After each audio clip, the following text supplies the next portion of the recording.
¿cuáles son los aciertos que ustedes ven en un primer balance de esta propuesta de giro programático que constituye la nueva escuela mexicana? Y como decía Ángel, efectivamente en el sentido de su potencial transformador en el marco de un gobierno, de una política de Estado, los pendientes. Yo creo también que además de estos que han comentado el doctor Ángel, la doctora Coral, me parece a mí que tienen también que ver justo con elementos que si son directamente proporcionales a los cambios que se plantean, pues son igualmente, digamos, de esa densidad los procesos, ¿no? Entonces, creo yo que uno de los elementos para las políticas, desde mi punto de vista, tiene que ver con entender desde otro parámetro los procesos de deliberación curricular y la construcción de propuestas curriculares, ¿no? Entonces, creo yo que un pendiente muy importante es cómo generamos nuevos indicadores, por ponerlo de esa manera, aunque no creo que el término indicador sea lo más acertado, pero justo cómo salimos de esa lógica de evaluar las políticas, de evaluar, digamos, en este caso, los procesos de reforma curricular, no desde, digamos, esta visión instrumental, ¿no? De medición, de el impacto, sino más bien de cómo pensamos en otras formas de construir esos procesos que son más bien de construcción de sentido. Y como tales, entonces, no esperamos hacer una encuesta para ver qué han entendido los docentes del plan de estudios, de los programas, de los libros, sino más bien podemos echar a andar toda una estrategia de política educativa que tenga que ver con esa construcción de esos procesos de deliberación. Porque creo yo que en esa misma lógica, entonces la cuestión de la formación también se irá moviendo, ¿no? Si partimos justamente eh, de que siempre se dice, bueno, incluso está en la ley el término, ¿no? Pues se tiene que capacitar a los docentes para el cambio curricular, ¿no? Entonces, desde esa concepción, entonces pareciera que eso, que los maestros, cuando hay estos cambios, etcétera, en primer lugar, como que no supiera nada, ¿no? Porque entonces necesitan ser capacitados, necesitan, ¿no? Y creo yo que uno de los pendientes más fuertes de la política educativa es cómo entender, no con los mismos parámetros, este cambio curricular, dado que el cambio curricular está planteando o está partiendo de otros parámetros también.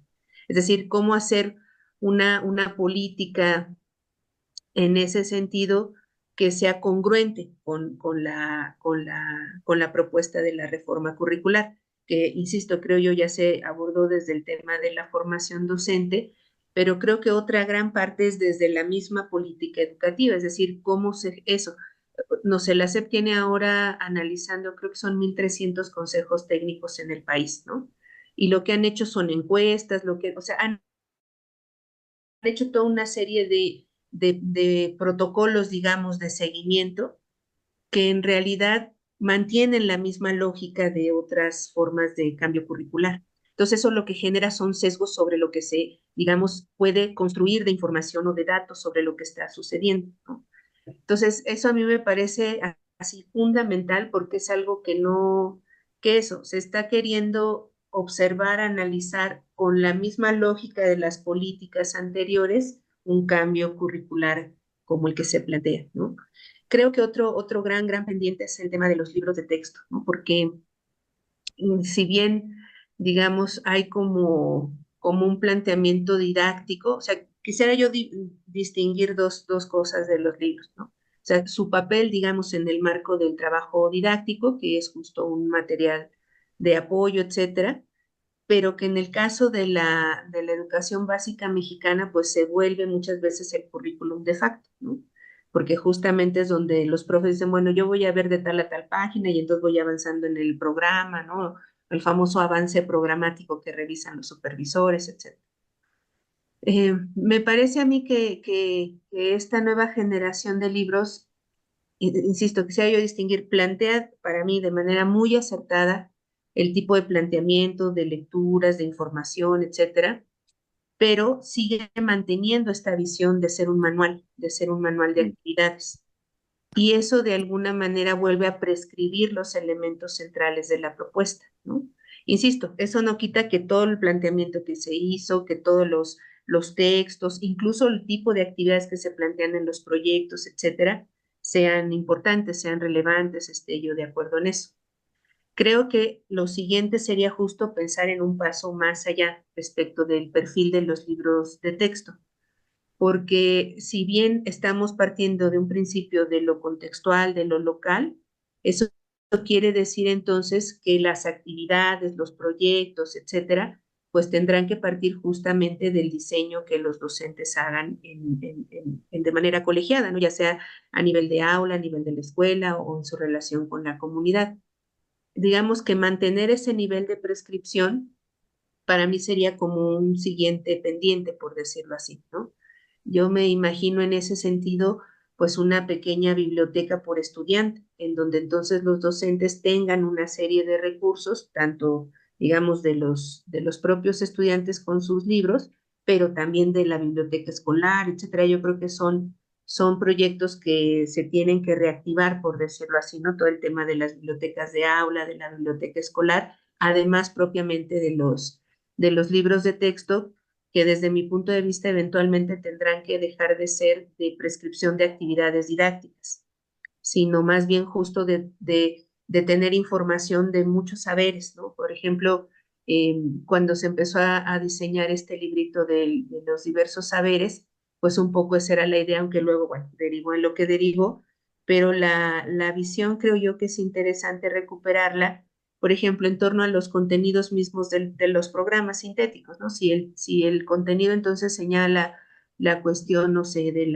la identidad, y entonces tenemos lecturas que escriben especialistas en literatura, pero también entonces especialistas de los pueblos indígenas, pero también los especialistas en derecho, ¿no? O sea, alrededor de ese tema, para los niños de las fases en las que está, digamos, pensado el contenido, y luego entonces cómo esos diversos saberes justo le aportan información a los docentes para organizar sus propias actividades de aprendizaje, ¿no? Partiendo de esas lecturas y cómo ahí entonces los contenidos siguen funcionando como puntos de partida más que como puntos de llegada, porque finalmente la tradición, digamos, o la inercia curricular en la educación básica, pues sí, tiene todavía muchos elementos a remar.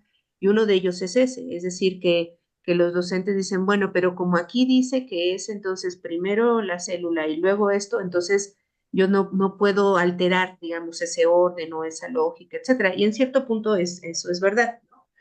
Pero también quiere decir que entonces esta posibilidad de reorganizar, de armar en distintas secuencias los contenidos, etcétera, pues son también cuestiones que a partir de lo que los materiales vayan aportando, también los docentes puedan tener otros elementos. Y creo que eso no excluye y no, digamos, al contrario, creo yo que puede fomentar, entonces sí, pues todos estos materiales de apoyo para los docentes, ¿no? Que, por ejemplo, yo recuerdo en la reforma de los noventas con los ficheros, que son materiales que todavía los maestros a la fecha, bueno, los que todavía están en servicio de esas fechas, pero todavía recuerdan como muy útiles, ¿no? Porque son justo secuencias que ellos pueden retomar, pueden inspirarse, etcétera, pero no vienen prescritas, sino que se vuelven opciones justamente en el trabajo que ellos tengan a partir de sus contextos, ¿no? Creo yo también que otro proceso muy importante que está ligado a lo que ya se comentaba sobre la formación, pues son también estos procesos, digamos, de reversión o la necesidad de tener una política también de reversión de la desprofesionalización de los docentes, porque creo que esa ha sido una política intencionada. Yo creo que justo su máxima expresión en el 2013 pues fue Nochistlán, ¿no? O sea, cómo esta política constante de descrédito, de desprofesionalización, de estigmatización de los docentes, ¿no? Llevó a estos resultados. Entonces, creo yo que ahí esta política tendría también que ver fuertemente sí, con la parte, digamos, académica propiamente, pero que vía esa dimensión académica también como que se refuerce mucho la identidad de los docentes como gremio, como grupo social, como lo que aportan a la sociedad, porque yo creo que eso también es muy importante empezarlo a observar como eso, como el resultado de las múltiples políticas que tuvimos respecto a los docentes durante mucho tiempo y que hacen entonces que justo los docentes piensen que en efecto no saben o que, porque a mí así me lo llevó a decir a un maestro, ¿no? Cuando platicábamos sobre la implementación y el programa analítico, me dijo, a mí me pagan por aplicar los programas y por aplicar los libros de texto, ¿no?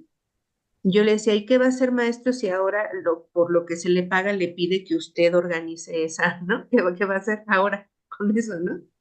Entonces, sí es cierto que, y bueno, ahí hay un montón de complejidades, ¿no? Porque sabemos, por lo menos, por ejemplo, en el medio indígena, que muchos de los profesores, pues es una identidad profesional no necesariamente siempre elegida, sino que más bien porque son de las pocas opciones profesionales que se tiene para la movilidad social. En fin, hay ahí un montón de elementos, pero que yo donde quisiera poner el acento en esta cuestión de los docentes es en la cuestión identitaria de reconocimiento social, ¿no? Porque creo yo que pasamos de esta figura del maestro apóstol, ¿no? De principios del siglo XX, yo hasta mediados más o menos del siglo XX. Todavía yo creo que la última fue esta de Cantinflas del profe, ¿no? Que ya era, yo creo que ya era como en los ochentas, ¿no? Esas últimas, pero de los ochentas para acá, coincidentemente, ¿verdad? Con las políticas de segunda generación, decían los neoliberales, ¿no?